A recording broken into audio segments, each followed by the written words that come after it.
السلام علیکم۔ امید ہے آپ خیریت سے ہوں گے، اور ہمارا یہ جو سلسلہ ہے اس سے آپ مستفید ہو رہے ہوں گے۔ آج کی ویلاگ میں ہم ایک اور شیعہ عالم دین، مجتہد اور آیت اللہ العظمیٰ علامہ کمال الحیدری صاحب حفظہ اللہ تعالیٰ کے نظریہ وحدت ادیان پہ کچھ گفتگو کریں گے، اور یہ تھوڑی سی طویل گفتگو ہوگی، ہو سکتا ہے ایک یا دو ویلاگس میں ہم اپنی اس گفتگو کو سمیٹیں۔ اس میں انہوں نے بہت کچھ کہا ہوا ہے، تو ان سب کا احاطہ تو ممکن نہیں ہے، تو کچھ ان کے نظریات میں آپ کے سامنے پیش کروں گا۔ آیت اللہ العظمیٰ علامہ کمال حیدری شیعہ مرجع ہے، اور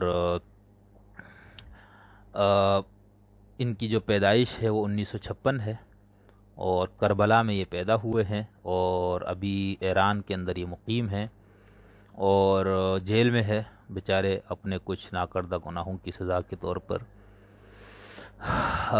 ان پہ جو الزامات عائد کیے گئے ہیں وہ سننے کے بعد انسان پریشان ہو جاتا ہے، حالانکہ ان الزامات میں سے زیادہ تر وہ ہے جن کی وضاحتیں ان کی گفتگوؤں میں، ان کی کتابوں میں بہت طویل صراحت کے ساتھ موجود ہے، لیکن جب آپ اپنے ایک گروہ سے اختلاف کرنے کی جرات کرتے ہیں، اور جس تحقیق کے بعد آپ جس نتیجے پر پہنچے ہیں، آپ جب اس کو بغیر کسی خوف کے جب بیان کرتے ہیں، تو پھر آپ کو اپنی کمیونٹی، آپ کا اپنا جو گروہ ہے وہ سب سے پہلے آپ سے دستبردار ہو جاتا ہے۔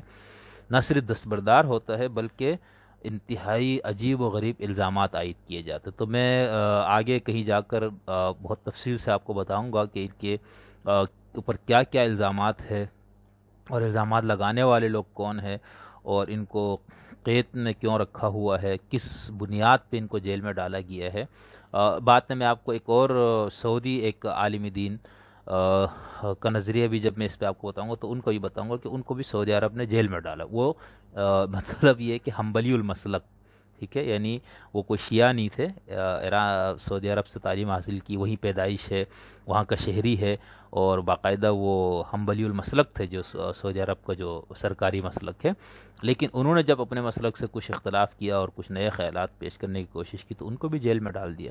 تو اس طرح کی ریاستوں کا یہ مسئلہ ہے۔ تو ایران کے اندر پھر ان کے ایک دو شاگردوں سے بھی میرا رابطہ ہوا، عراق کے ان کے چاہنے والے، تو وہ بہت تشویش میں ہے کہ ان میں سے ایک نے تو باقاعدہ مجھے یہ بتایا کہ ہمیں خوف ہے کہ ان کو زہر دے کے ان کا خاتمہ کر دیا جائے گا، ان کا یہ کہنا ہے۔ تو پھر میں جب ان پہ ڈیٹیل سے بات کروں گا، ان کے کو جیل میں کیوں ڈالا گیا، ان پہ کس نوعیت کے الزامات ہیں، ان کو باقاعدہ کچھ شیعہ علماء نے کہا کہ اس کا ہمارا سے کوئی تعلق نہیں، کچھ نے کہا کہ یہ وہابی ہو گیا ہے، کچھ نے کہا کہ یہ اماراتی فنڈ پہ پلنے والا شخص ہے۔ مطلب وہ الزامات جیسے ہمارے پاکستان میں آپ دیکھیں، اگر کوئی سنی جو ہے وہ اپنے اہل سنت کی کچھ مسئلوں سے اختلاف کرے، تو اس پہ الزام در دیا جاتا ہے بھئی یہ تو کسی کا ایجنٹ ہے، یہ تو شیعہ ہو گیا ہے، ٹھیک ہے، اور اس کو شیعوں نے اس کو پالنا شروع کیا ہوا ہے، یا وہ اس کو پیسے دیتے ہیں۔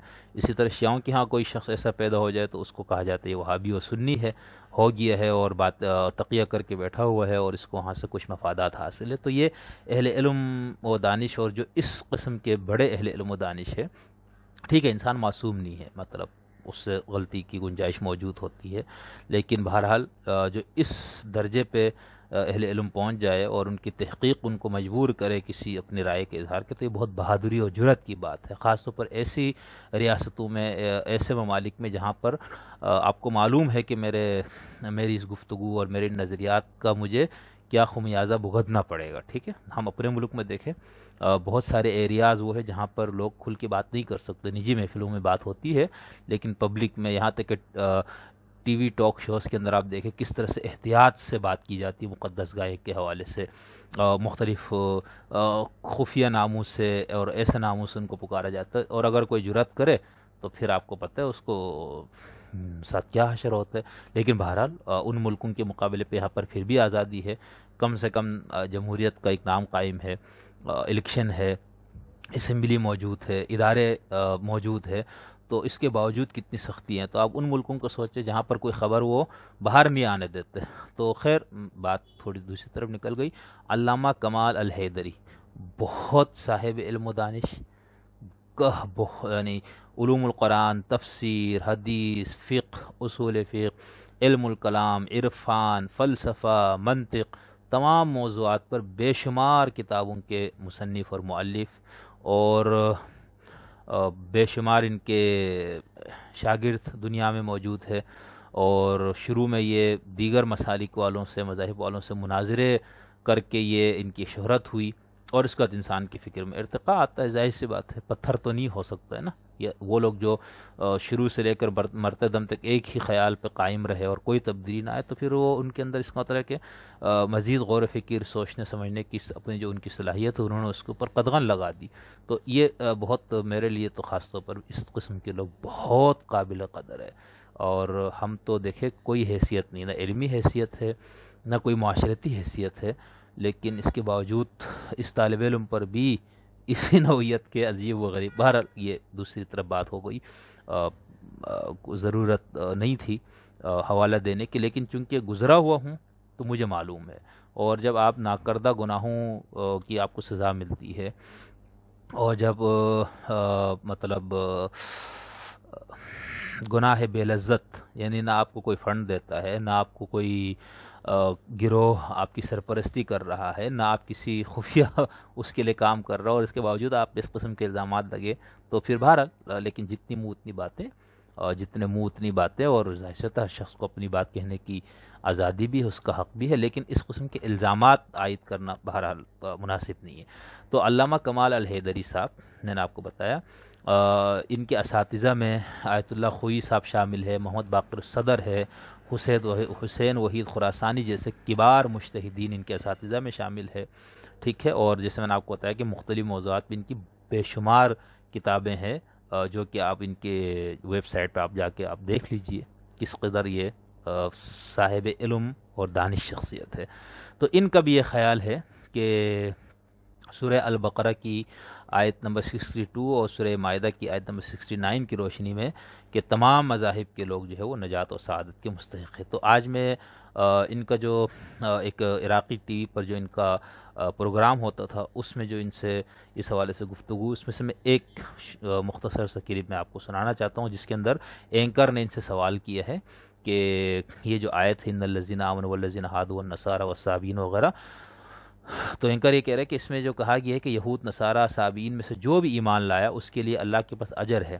تو اینکر یہ پوچھ رہا ہے اپنے مہمان سے، علامہ حیدری سے، کہ یہاں پر ایمان کی قید ہے، یعنی جو ایمان لایا اس کا یہودی نصرانی سے، پھر جو ایمان لایا اللہ پر، یہ دوبارہ جو ایمان لایا، تو کہتے ہیں یہاں پر تو ایمان کی قید ہے، یہاں ایمان کو ضروری قرار دیا ہوا ہے، تو ایمان سے کیا مراد ہے؟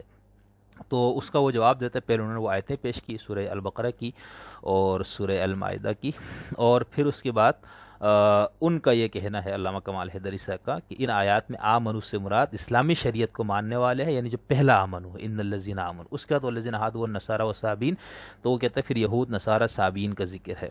اچھا، اب یہاں سے آگے آپ ان کی گفتگو ذرا ان کی اپنی زبان سے ملاحظہ فرمائے، وہ کیا کہ یہ ذرا سنیں.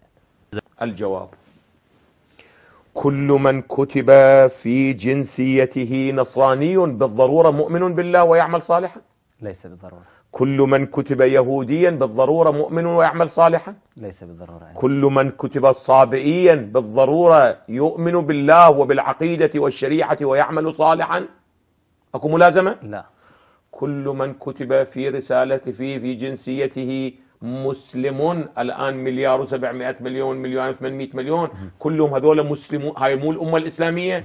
إيش قد منهم يؤمنون بالله والآخرة ويعملون صالحا؟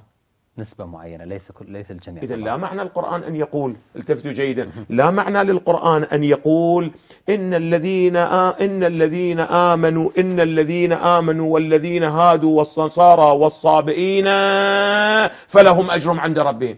هو يشمل حتى من لا يؤمن بهم بالله ولا يؤمن بالشريعة ولا يؤمن يعمل بها صالحا. ولا يعمل صالحا. هذا مشمول للأجر لو ما مشمول؟ نعم. إذا بيني وبين الله يقول من اعتقد بشيء أو من نسب إلى عقيدة شريعة وآمن بها وعمل صالحا فلهم ماذا؟ لهم أجرهم. انتهت القضية. الآية هواية واضحة، هواية واضحة عزيزي. يريد أن يقول بابا ليس فقط أنت تكتب في الجنسية. الآن هؤلاء الذين الآن عندنا الآن بعض أعزتنا وأولادنا مولانا في العراق ومثقفين يقول أنا لا أقبل الله ولا أقبل دين ولا أقبل آخرة وأريد أعيش حياتي. جنسيته إيش مكتوب هو؟ مسلم. هذا هم فلهم أجرهم؟ شنو تقولوا؟ مقتضى القاعدة أنه ليس له أجر طبعا. فإذا القرآن أنا يقول علما أؤجر. طيب ماذا إن عمل صالحا الآن؟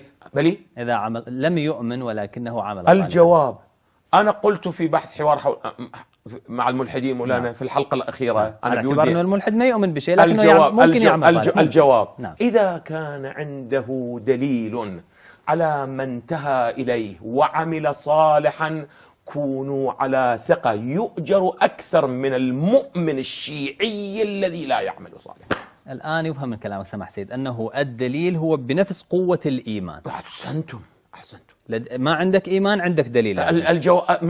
الكلام اللي عنده إيمان يحتاج إلى دليل. يحتاج إلى دليل. نعم.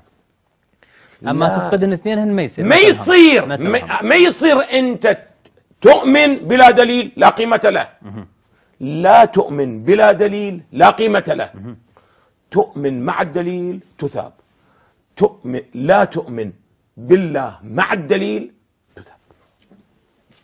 نقطة رأسة. أحسن. هذا مبنى.